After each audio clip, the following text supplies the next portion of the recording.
What is up, guys? Your boy Raven here today with a hot day, 33 Celsius, but I'm here with my Hawaiian shirt, and today we're going to analyze Madison top 20, around top 22 decks from the regionals, right? Madison Regionals that happened this weekend, just because I think it's really funny, and at the same time it's something that I said many times is gonna happen. So let's just jump right into it. It's gonna be right over here. You're gonna see the top 22 decks, and we're gonna analyze them all together. But before we're gonna do that, don't forget to subscribe to the channel, and don't forget to check me out live on Twitch, Raven called Snatchku. Let's just jump right into it. So those are 22 decks, right? I just want to make sure those are 21 top 21 decks that we have from Madison. And as you can see, on top, Eon Rob with Blacephalon Naganadel. And this is something that I thought would happen after rotation. Honestly, that's what I thought would happen after rotation. And basically, if you will take out from this top 21 decks Zoroark, I think that's going to be post-rotation, honestly. But let's just go to the first deck. Is there anything that this deck, is there anything that was different inside this deck than usually Blacephalon GX has? No, not really. The only difference before from international decks was Welder. That's it. Well, we got 4 Lilies, 4 Cynthias, 3 Guzmas, 2 Welders, Beastrings, Ultra Balls, Mysterious Treasures, Field Blowers, Lysander Lab. Nothing really different from decks that we know, and this basically shows you how powerful the deck is, to be quite honest with you. And if the deck can win right now against Reshizard, against Picarams, against many others, of course it has to have a great pilot to it, but still it is a powerful deck itself. And the fact that almost 90% of the deck is not rotating out, because let's be honest, what is rotating out from this version of a deck? Marshadow, Alolan Mook, and Grima, so those are 3 cards. If we go to trainer cards, actually, we're losing 3 Guzmas, okay, 4 Ultra Balls, Field Blower, and that's it. I mean, honestly, that is it. If in comparison to decks like what do we have here, like Picaram, for example, that is losing a lot. Zoroark, that's just gone from the format. I think this is gonna be a deck to watch. I think this is gonna be a tier 1 deck post rotation for many, and it might be the brand new Zoroark, the card that everyone wants. So if you have any Blacephalon in your collection and you're always thinking, wait, should I play Blacephalon? Yes, you should. I can tell you this is the deck that is going to be really good. Then we have there are no surprises that in the top 8. Besides that, we have Reshizard with Azul Garcia, fantastic player and streamer. We have Michael Pramawat with Reshizard as well. Is there anything different in those Reshizard? Actually, no, those are the classic Reshizard that we know. Exactly the one that I've showed you yesterday.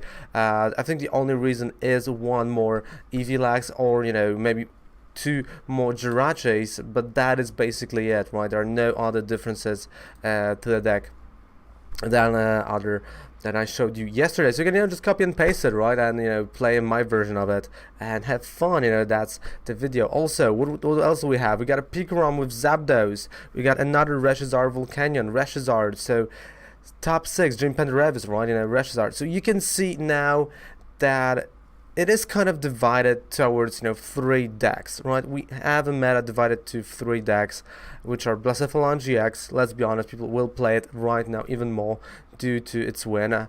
Then we have Reshizard, that we knew it's good.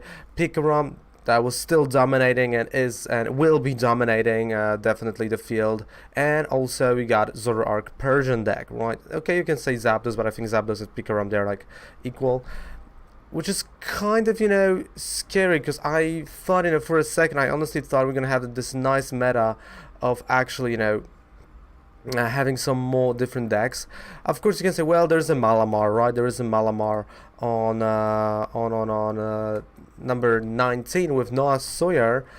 But again, then you look at the list even further up to like 64, and there's not really that much, right? You got Zoroark Silverlay somewhat there, you got Quagsire Nagandel, And again, Reshazard, Blacephalon, Persian Zoroark. So we are kind of in the meta of 4 decks.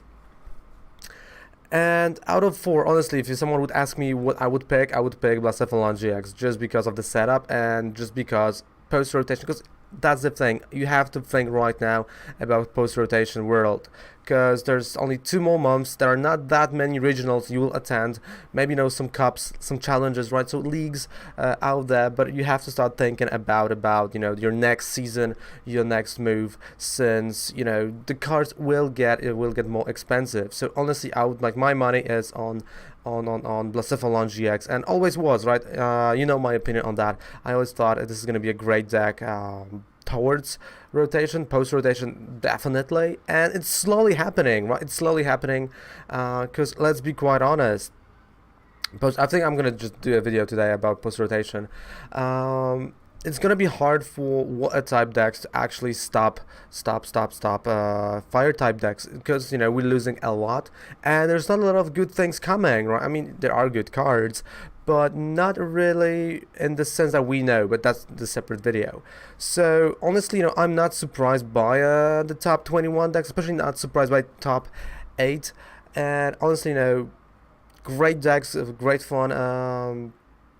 You can definitely see the trend right now. When we started with Reshazard not really showing up, now he's taking the place of Pikarom that was in like late February, March, and you can see more and more players are able to play it. And of course it's due to its price dropping like crazy right now. The Rainbow Rare from 400 to right now I think 210, because it's just changing. It was 195 on yesterday, it's 210 I think today. So yeah, more people can afford Charizard, and you can see that, right? You can clearly see that, and that's why we see more and more Reshazard, more Volcanions. The market stabilized, so I think the trend is going to be Blacephalon and Reshazard. People will be able to afford those cards more. They are like a little bit fed up with the electric type meta, so they will try to change something. They will know. Also think about post rotation, and they will be like, wait, Welder is still there, so why not? Definitely we're gonna see some changes to different decks, but I mean, it was a great tournament, and it shows, right? It really shows the power of the 4 decks, and I mean 3 of them will be still good. So yeah, guys, hope you enjoyed this analysis of meta. I know it was not as good as previous ones because I can't click on that, because for whatever reason my OBS is just not working with the browser, so that's a photo.